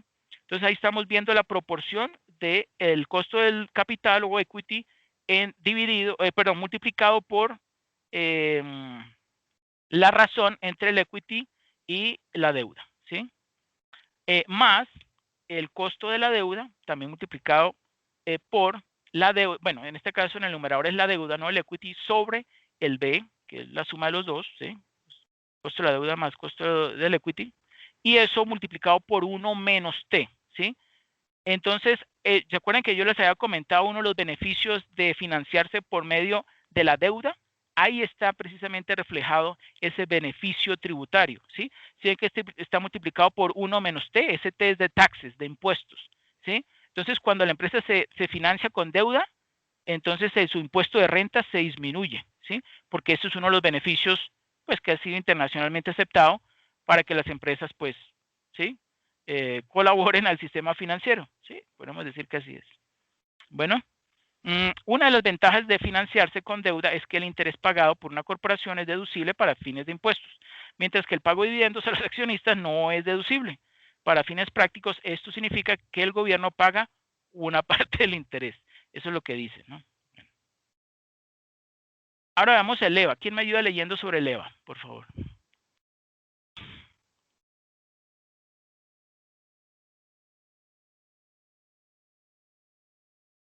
El EVA es una medida financiera consistente que toma en cuenta todos los costos de capital, establece un cargo o ponderación por usarlos y capitaliza los activos intangibles. Fue creado por Sten Stewart & Co., una firma de consultoría de la ciudad de Nueva York. El EVA que solo... No, afirma. Afirma. Una firma de consultoría de Nueva York, ok. El EVA afirma que solo se deben tomar decisiones o aceptar proyectos si la utilidad neta de operación después de impuestos no excede los costos de capital necesarios para financiar la inversión. Considera el coste de los recursos utilizados y el riesgo de capital invertido. Muy bien, muchas gracias. Sí, entonces vean ahí esos elementos del EVA, ¿sí? Porque hay que entender a qué corresponden, ¿sí? El WODI, UAIDI o NOPAT son lo mismo. ¿Y qué representan? Pues la utilidad operativa después de impuestos. El AON es el acrónimo de activos operativos netos, ¿sí? ¿Y a qué corresponde? ¿A qué es igual? Al inventario, la inversión en capital, ¿cómo es? Inversión en... Corto plazo. Eso, perdón. Inversión a corto plazo, gracias. Inversión a corto plazo, más cuentas por cobrar, más inventarios, más propiedad, planta y equipo. Esos son los activos operativos netos, ¿sí? Abajito en la franja de color azul vemos el WACC o costo promedio ponderado de capital, ¿sí? Y ahí a mano derecha en esa misma franja azul está el RUODI o RAN, ¿sí? El RUODI es el mismo WODI, pero en términos de rentabilidad, ¿sí? Es la rentabilidad de la WODI, que se calcula como la relación entre el WODI y los activos operacionales netos. Y hay dos fórmulas para calcular y que dan los mismos resultados de EVA. Uno es, como vemos allí en el número 1, la opción número 1, que es al AON, los activos operativos netos, lo multiplicamos por la diferencia entre el RUODI, que es la rentabilidad del WODI, menos el costo promedio ponderado de capital, o costo capital promedio ponderado. Y la otra forma de calcular el EVA es que al UODI, ¿sí?, a la utilidad operativa después de impuestos, le restamos el producto entre los activos operacionales netos, ¿sí?, bueno, me faltó el netos, por el costo promedio ponderado de capital. ¿Ok? ¿Está eso claro? ¿O hay alguna duda?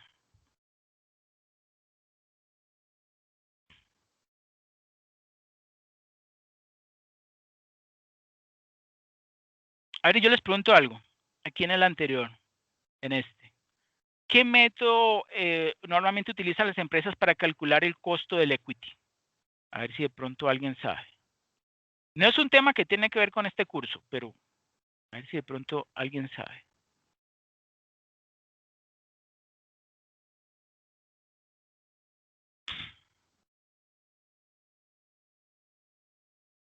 ¿No?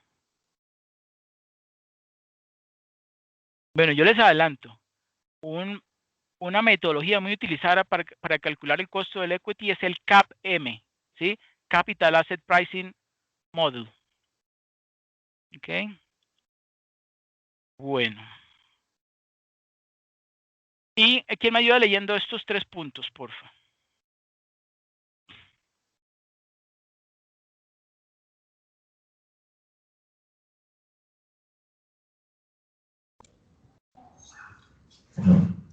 A. ¿Cómo funciona y en qué se diferencian los indicadores de evaluación BPN de FCL y EVA? Flujo de caja libre, ¿no? FCL es flujo de caja libre. Sí, flujo de caja libre y EVA. El primero calcula el BP de los flujos futuros esperados de efectivo libres, que es la utilidad de operación menos la inversión nueva en capital de trabajo y planta. El segundo suma el BP del valor económico agregado futuro esperado al valor en libros de la empresa, pero solo después de ajustar este para que incluya todas las inversiones en activos intangibles como reputación, compras, valor de marca, investigación y desarrollo. Perfecto, muy bien. Entonces, miren, para que ustedes sepan, cuando nosotros utilizamos, ustedes saben qué es el BPN, el valor presente neto, ¿cierto? ¿O no?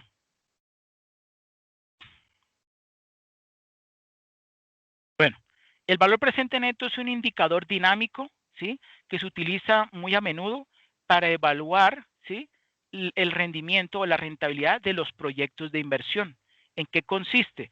Consiste en traer los flujos de caja libre, ¿sí?, o sea, los flujos netos de efectivo, ¿sí?, la diferencia entre ingresos y egresos, al presente, ¿sí?, dado pues un horizonte de tiempo, podríamos decir 5 o 10 años, traerlo a valor presente utilizando una tasa de descuento. Esa tasa de descuento normalmente se conoce como la TMAR, la tasa mínima aceptable de rendimiento. ¿Ok? ¿Y qué ocurre? Que si nosotros esos valores del flujo de caja libre lo traemos al presente utilizando la metodología de BPN y lo mismo hacemos con los resultados del EVA, nos va a dar exactamente el mismo valor de, ¿sí?, de ganancia o de rentabilidad, ¿sí?, de utilidad. Ahorita vamos a ver un ejemplo. ¿Quién me ayuda leyendo el B, por favor?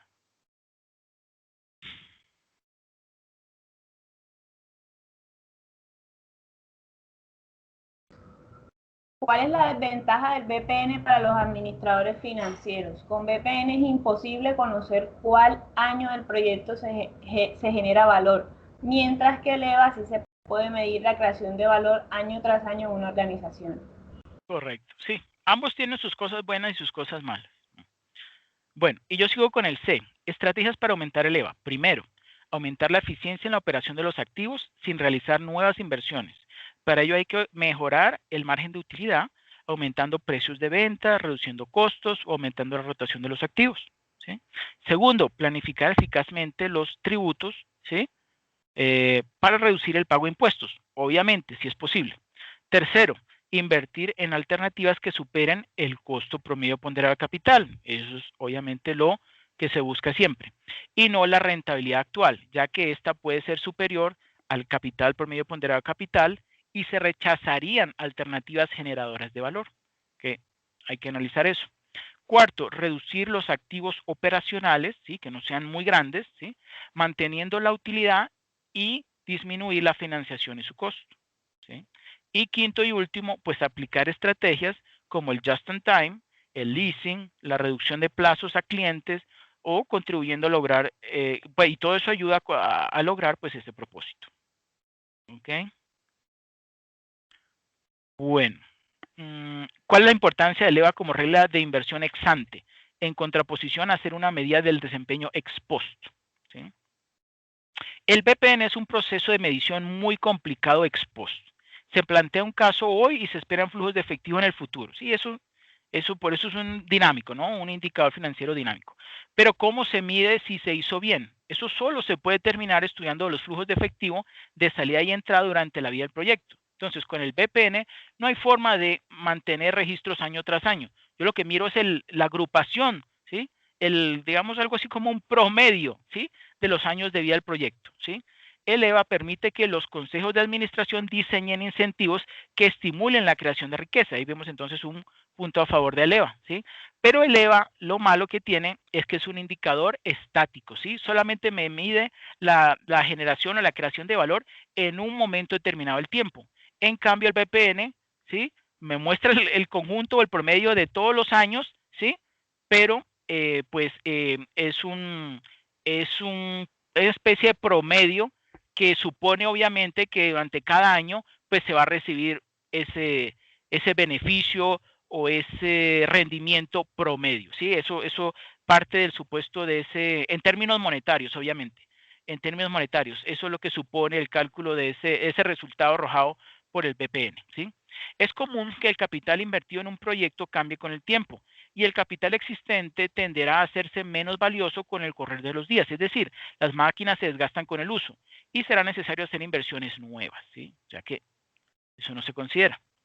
Ahora viene el problema que les había comentado. Cuando cambia el capital invertido, ¿sí? Al calcular el EVA, cambia el capital invertido. Entonces, Pedro planea instalar en el camión, en el almacén de su compañía, un sistema de iluminación de consumo eficiente de energía.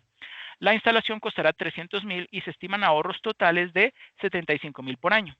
Las luminarias se depreciarán de modo uniforme durante 5 años, momento en el que deberán reemplazarse. El costo de capital, vamos a suponer que es del 7% anual, ¿sí? ¿Qué indican las reglas de BPN y EVA respecto de si se debe o no instalar el sistema? Y miren, ese es el cálculo en Excel y miren los resultados, ¿sí?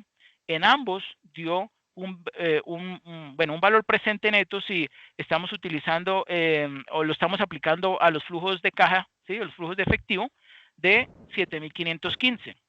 Y si traemos a valor presente, ¿sí? Los EVA, los resultados del EVA, ¿sí? También nos da 7,515, ¿sí? Ahí pueden observar entonces cómo se aplicó.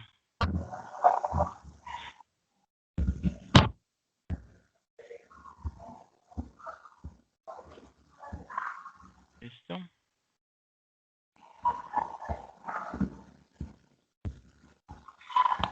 Bueno, conclusiones. Con la utilización del EVA no se genera valor, solo se aplica una herramienta que permite medirlo, por lo tanto se debe pensar en implementar las estrategias que logren aumentar el valor. Es de vital importancia comprender que el costo capital de una inversión depende del riesgo asumido, obviamente.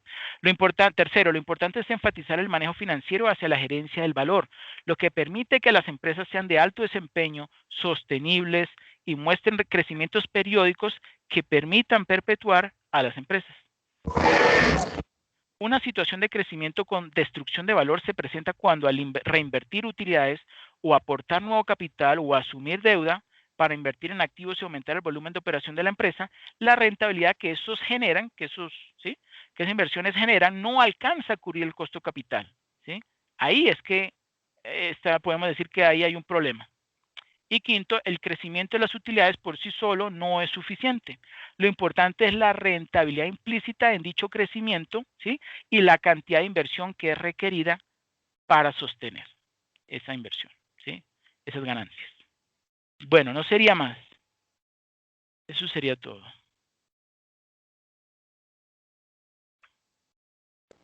Profe, hoy más que nunca le pediría que nos comparta esa presentación. Claro, claro que sí. Gracias. que sí. Bueno, pues yo sé que está un poco pesado, el tema es pesado, pero pues obviamente esa es la idea, ¿no? Esa es la idea.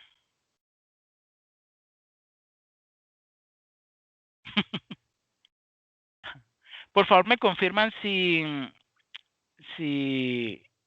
ya llenaron todos la